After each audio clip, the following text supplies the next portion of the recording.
Wa alaykoum salam wa rahmatullahi wa barakatuh. Barakallahu fik pour cette précision. Moi, je ne savais pas. Même moi, je ne savais pas. Je connais pas toutes leurs croyances de kufr et de bid'a. Mais tu m'as appris quelque chose. Barakallahu fik, je saurai. Comme argument la prochaine fois. C'est pour ça que j'étais un peu étonné, que j'ai dit je ne vois pas de quoi on parle. Beaucoup d'égarés, beaucoup d'ignorants pensent donc que les djinns se cacheraient derrière les photos. D'accord. Ils n'ont pas besoin de photos pour se cacher. Naam. Et c'est pour ça qu'elle demandait si c'était suffisant les invocations. De toute façon, c'est suffisant les invocations. De toute façon, c'est suffisant, bismillah. On a toujours dit, une personne qui a une foi ferme, une croyance authentique, un tawhid fort, elle n'a pas besoin, Naam, de rester tout surat al-Baqarah pour être protégée ou avoir un raqi à disposition. Wallah, elle dit bismillah, les djinns ils sautent en l'air. Il n'y a pas besoin de. Faut comprendre en fait. Encore une fois, j'avais fait cours dessus dans les noms et attributs. J'avais même fait un audio aussi, je crois, dessus. Mais ce qui est contenu dans Bismillah, c'est incroyable. Dans Bismillah, c'est incroyable. C'est pour ça qu'on nous dit de dire Bismillah ar-Rahman ar-Rahim avant de commencer ceci. De dire Bismillah hein, pour faire cela. Parce que Bismillah, c'est le fait d'invoquer Allah par tous ses plus beaux noms. Bismillah au nom d'Allah, mais le nom d'Allah englobe tous ses noms, tous ses noms, tous ses attributs. C'est quelque chose d'assez extraordinaire. Mais on le néglige. Nous, on dit Bismillah. Wallah, comme on dit un mot comme ça, c'est triste, c'est très triste, parce que la communauté n'a pas appris sa religion. Mais normalement, tu dis Bismillah, normalement, tu dis Bismillah, je dis, il n'y a pas un djinn qui te résiste, et des chayatines, ils sautent en l'air, ils partent, ils brûlent, ils peuvent pas, juste avec Bismillah. D'où le dua, Bismillah, la yadurru ma'asmihi shayyun fil ard, wa la fis sama, wa huwa as-sami'ul alim. Mais voilà, on a un problème, nous, avec. Hein, c'est comme on dit, on est déconcentré en prière. On dit Allahu Akbar, mais on n'arrive pas à être concentré. C'est parce qu'on ne sait pas ce que ça veut dire, Allahu Akbar. On ne sait pas. Wallah, on est des ignorants. Qu'Allah nous guide, qu'Allah nous enseigne son dîn, qu'Allah fasse qu'on le connaisse mieux. On dit Allahu Akbar, on rentre en prière. Après, comme je dis l'autre jour, on pense à ceci, on pense à cela. C'est parce qu'il y a un problème de khoshur. Mais oui, il y a un problème de khoshur, mais il y a un problème de compréhension, en fait. Il y a vraiment un problème de compréhension à la base. On n'a pas médité sur le sens de Allahu Akbar. Il est le plus grand. Il est plus grand que tout, tes soucis, ta peine, tes occupations, tes préoccupations. Et nous, on dit Allahu Akbar comme. Bah, de la même manière qu'on dit Bismillah. Donc, forcément, ça n'a pas d'impact sur le cœur. Hein. Une personne qui sait ce que signifie Bismillah peut se suffire de ça comme Ruqya. Prenez ça comme une fatwa si vous voulez, mais personne parmi les ulama ne me contredira. Celui dit qui comprend, médite Bismillah, ça lui suffit comme Ruqya. Alors que dire d'ajouter à ça toutes les invocations légiférées et tout, bien sûr que c'est suffisant. C'est suffisant pour une personne qui a vraiment un cœur connecté avec Allah subhanahu wa ta'ala, tu vois. Et une personne elle peut réciter toutes les invocations qu'elle veut et faire tout ce qu'on veut et naam. Si elle-même elle est dans le trouble, dans le doute, elle-même a fait de la bid'a, elle-même a fait du shirk, elle-même elle a de l'ignorance, elle-même a s'est égarée, etc. Ce que je ne dis pas le cas de cette personne-là. Hein. Tu disais, beaucoup d'égarés pensent que le djinn se cache derrière les photos. Quand je dis égaré, je parlais pas de la sœur en question qui a posé cette question, mais plutôt des prêcheurs hizbi. Oui, oui et non, parce qu'en vérité, les prêcheurs hizbi, après, contaminent les foyers. On n'est pas là pour critiquer après nos frères et sœurs de la masse ou là ou quoi, qu'est-ce. Mais tu as des gens dans les foyers, des papas, des mamans, des frères, des sœurs, qui ont adopté du coup ces croyances-là parce qu'ils se sont imprégnés des mauvais professeurs à la base. Donc, ils se sont égarés en quelque sorte et ils sont ignorants en quelque sorte. Faut pas avoir peur du terme, c'est une réalité. Mais, euh, mais voilà, cette façon de penser, cette croyance et tout ce qui s'ensuit, ça résulte à la base d'une mauvaise compréhension. Tu vois, d'une mauvaise compréhension et d'un, je dirais pas d'un non-respect en allant jusque-là, parce que ça part pas d'une mauvaise intention à la base, mais d'une négligence en tout cas, voilà le mot que je cherche, d'une négligence dans la compréhension de certaines expressions, notamment Allahu Akbar ou Bismillah. Ou Bismillah. C'est pour ça que après on se retrouve apeuré, les gens ils ont peur de tout, de rien, c'est une défaillance dans leur aqida, c'est une défaillance. Un croyant, je l'avais dit l'autre jour, un croyant, un sincère, qui est sur Kitabi wa Sunna, qui prie, qui fait ses doigts, qui médite sur ça, il peut pas avoir peur de la sorcellerie, des sorciers, d'un âme, des chariatines, il peut pas en fait. Il a pas peur. Il s'en remet réellement à son Seigneur, Tabaraka wa Ta'ala, il peut pas. Parce qu'il sait qu'il a, le maître suprême, c'est Allah subhanahu wa ta'ala au-dessus, il est pas terrorisé. Tu vois? Mais, euh, mais on a des problèmes dans ça. Il faut continuer à creuser, à apprendre, à méditer le tawhid. C'est une étude profonde. C'est plus qu'une étude dans les livres ou dans les audios. Parce que ça, c'est une théorie. Après, c'est une mise en pratique. Il faut purifier son cœur, l'imprégner de cette croyance-là pour qu'en fait, elle tranquillise ton cœur de la même manière qu'une personne qui va regarder, comme je l'avais dit, des films d'horreur où elle parle avec des sorciers mouchriquines, qui lui disent oui, ceci, cela, qui lui font peur des djinns. Hein, il commence à lui rentrer dans sa tête des idées qu'il faut avoir peur des djinns, ou il faut avoir peur de tel sorcier, ou il faut avoir peur de cela. Ou naam, les films d'horreur, c'est pareil, on nous passe des idées et tout. Bah, on en vient à avoir une croyance et on devient peureux. Et on devient peureux, voire même, en vérité, on fait du shirk sans même le savoir, tu vois. On tombe dans de mauvaises croyances de l'hérésie. Ben, de la même manière, il faut purifier cela en écoutant, en lisant, naam, des choses sur la croyance authentique, et on remplit son cœur de tawhid pur, qui vient, bi'idnillah, et on l'espère, effacer toutes les mauvaises croyances qu'on avait avant, et ainsi, en vérité, on n'a plus peur. Je vais donner un exemple, c'est le mien. Peut-être que des frères et sœurs se retrouveront dans mon discours. Quand j'étais plus jeune, petit, donc forcément je n'ai pas grandi dans le din, je n'ai pas grandi dans, j'avais ma fitra, mais je n'ai pas grandi dans l'étude du tawhid, en tout cas sa mise en application, donc je ne comprenais rien à rien, et j'étais comme une feuille au vent. Des méchantes personnes, je souhaite quand même qu'Allah les guide, mais à l'époque, moi je les considérais comme des méchantes personnes, on commençait à me parler du shaitan, non, c'était des jeunes, hein, des enfants, mais pourtant, ils étaient déjà assez obscurs. Ils écoutaient des musiques, comme on dit, comme le hard rock ou les choses comme ça. C'était des gens, des enfants qui euh, aimaient se balader dans des cimetières. Vous voyez un peu le genre d'enfants. Bon, des enfants, hein, mais Allah al-Musta'an, voilà, le shaitan, très tôt, il a ses disciples. Et c'était des gens, voilà, je dis, au niveau de comment ils pensaient, comment ils s'habillaient, comment ils écoutaient le genre de musique. Non, mais on sait que la musique c'est haram, mais eux c'était encore un degré au-dessus, puisque leur musique c'était déjà des louanges à Satan clair. Et puis ils avaient voilà des façons de penser, de parler, etc. qui étaient assez étranges. Et ils avaient une croyance au diable, etc. Moi, j'étais un petit enfant. C'est une anecdote que j'ai déjà racontée dans les cours, mais je la ressors. Moi, j'étais un petit enfant assez lumineux. C'est pas pour me lancer des fleurs, mais j'ai toujours eu une âme, une fitra. C'est-à-dire que moi, pour moi, dans mon esprit d'enfant, quand je dis enfant, j'avais, je parle de cette période-là je sais pas moi, de 6 à 12 ans à peu près. Hein. Moi, dans ma petite tête d'enfant, c'est Allah le bien. Donc je l'appelais Dieu avant à tort, mais c'était Dieu le bien, je disais, et le diable le mal. Donc, j'avais ça, mais eux non, ils voyaient une lumière en shaitan, etc. Et ils s'abreuvaient de lui et tout. El Mohim. Moi, j'étais pas du tout de leur bord, mais pas du tout.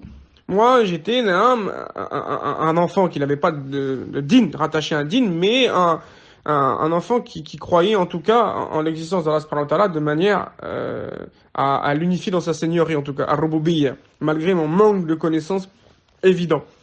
Et donc, je ne pouvais pas être avec eux ni adhérer à leur voix, mais ils m'ont fait peur. Ils m'ont fait peur, mais j'avais pas l'arme du tawhid derrière, vous comprenez? Et ils m'ont fait vraiment peur, ces gens-là. On commençait à me raconter leur sornettes, là, tout ça, leurs choses. Et c'est vrai que bah, quand tu es à l'école et que tes camarades, c'est ces gens-là, je me sentais bien seul. Je me sentais bien seul. Alhamdoulilah, Allah, il m'a préservé. Mais du coup, quand je rentrais en vélo, chez moi, mais qu'il faisait nuit l'hiver ou quoi. Bah, j'avais peur de ce qu'il me disait. Puis après, j'avais peur de dormir dans le noir chez moi. Et puis voilà, ceci parce qu'il m'avait mis ça dans la tête. Aujourd'hui, cette chose-là, c'est fini. Aujourd'hui, cette chose-là, c'est fini. Pourquoi? Bon, on va dire, bah, parce que t'as pris de l'âge. Non. Non, parce que Wallah il a je peux vous assurer qu'il y a des gens qui ont de l'âge, mais sont plus ou moins jeunes par rapport à moi, mais qui sont adultes et qui ont toujours ces croyances-là. Ils ont peur. Ils ont peur des charitines parce qu'il n'y a pas de tawhid. Moi, c'est l'étude du tawhid, comme j'ai dit, qui déjà m'a permis comme vous connaissez mon parcours, de guérir, par exemple, guérir, ou en tout cas, de fortement aller mieux par rapport au mal occulte. Non. Et c'est cette étude du tawhid qui, bien sûr, purifie le cœur pour les actions, fait plus de bien que de mal aujourd'hui, alhamdulillah, on espère en tout cas. Mais c'est cette croyance, via l'étude du tawhid, qui permet, bi'idnillah, d'apaiser les peurs. D'apaiser les peurs. Aujourd'hui, je le dis, c'est une information, je peux, oui, dormir dans le noir. Ce n'était pas le cas quand j'étais enfant. Vous n'arrivez pas à dormir dans le noir, il me fallait ma lumière, etc. Mais jusqu'à tard, hein. Jusqu'à très tard. Des histoires de même de 13, 14 ans, etc., 15 ans. C'était quelque chose qui était resté. Il m'avait traumatisé, ces charlatines-là. Là. Allah les guide. Non. Donc, Vous voyez ce que ça peut... C'est un récipient. Le cœur, le cerveau, c'est un récipient. Tu lui mets des mauvaises croyances, des mauvaises pensées, bah il reste sur ça. Tu lui mets du tawhid et des bonnes pensées, et le fait que tu t'accroches à Allah Azzawajal seul sans associer, wallahi, t'as peur de rien. T'as peur de rien, c'est impossible. Aujourd'hui, tu me mets dans le noir, pas dans le noir, j'en ai rien à faire. Tu me dis de sortir à 3 heures du matin, il faut que je traverse tel endroit. La ilaha illallah. Puis même si tu as, comment savoir, tu sais, comme on avait vu dans le Kitab Tawhid, les augures, une mauvaise pensée, un mauvais ressenti, de suite on a les armes, de suite on a tout un attirail, on a le bouclier, le casque, l'épée, le fusil, c'est quoi? حسبي الله ونعم الوكيل لا حول ولا قوة إلا بالله لا إله إلا الله بسم الله لا يضر مع اسمه شيء في الأرض ولا في السماء وهو السميع العليم ou encore أعوذ بالله السميع العليم من الشيطان الرجيم etc. Qu'est-ce qu'ils vont faire quoi? Tu te blindes, tu es protégé là, ça y est. Mais celui qui n'a pas le dhikr, n'a pas la compréhension, il n'a pas la aqid dans son cœur, ah lui c'est différent hein.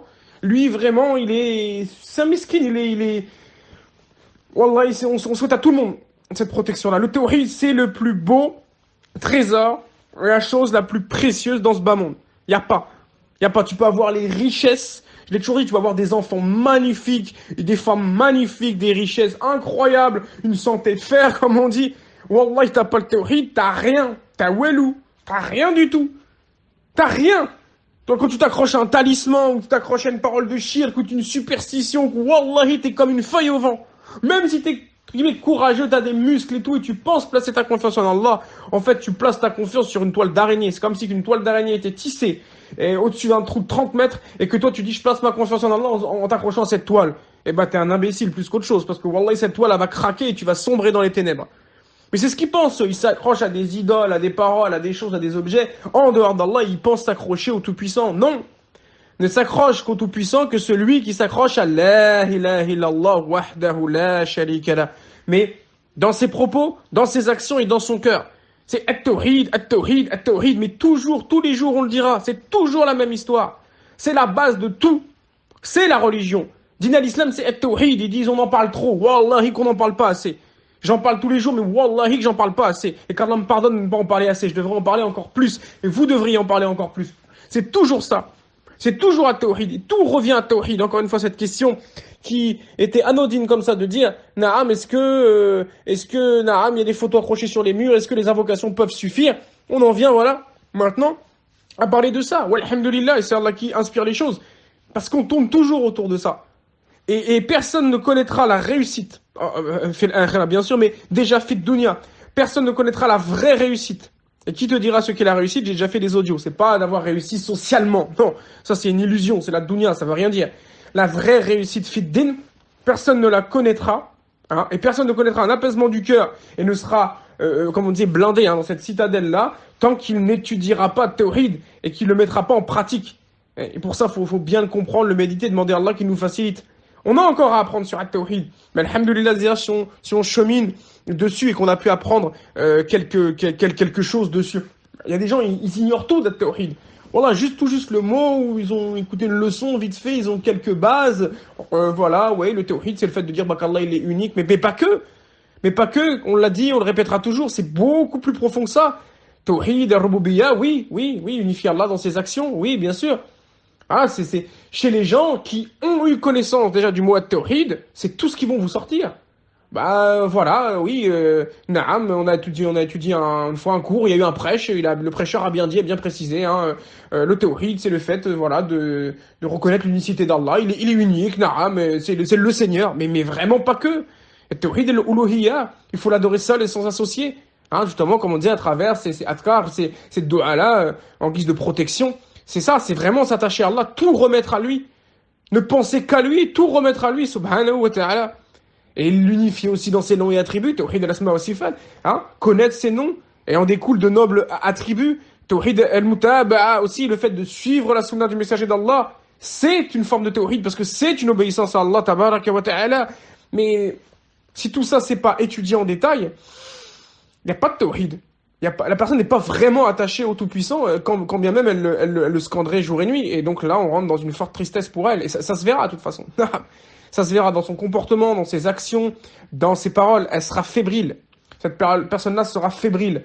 Tout comme j'ai pu être fébrile quand j'étais petit. Non, mais alhamdoulilah qu'Allah m'ait raffermi. Et voilà ce que je pourrais dire. C'est vraiment la source de tout bien, de toute force. La hawla wa la quwwata illa billah. Et s'il n'y a pas de tawhid, il n'y a pas de lumière, il n'y a pas de bien, il n'y a pas de force, et il n'y a rien. Il n'y a absolument rien. Alors revenez, encore une fois, dans cet audio, je vous enjoins, revenez à ces leçons que j'ai pu donner, ou là, les cours sur les noms et attributs d'Allah, ou bien les leçons de Tawhid, Kitab ou Tawhid, l'audio que j'ai fait aussi qui dure presque 3 heures, le Tawhid en profondeur, etc. Et c'est modeste, hein, ce que j'ai laissé moi, c'est rien. C'est-à-dire que c'est des condensés, des résumés de ce qu'on peut expliquer les savants en détail, nos chers ulama, mais c'est mieux que rien pour commencer déjà, hein, à s'intéresser à cela. Donc j'espère que tout à chacun fera l'effort d'aller, non pas juste jeter une oreille, mais se pencher vraiment. Faire l'effort de se pencher vraiment sur ce sujet. Il en va vraiment de votre bien-être ici-bas et dans l'au-delà. Je dis, Wallahu subhanahu wa ta'ala a'lam. Wa ahkam subhanaka wa bihamdik ashhadu an la ilaha illa anta astaghfiruka wa atubu ilayk.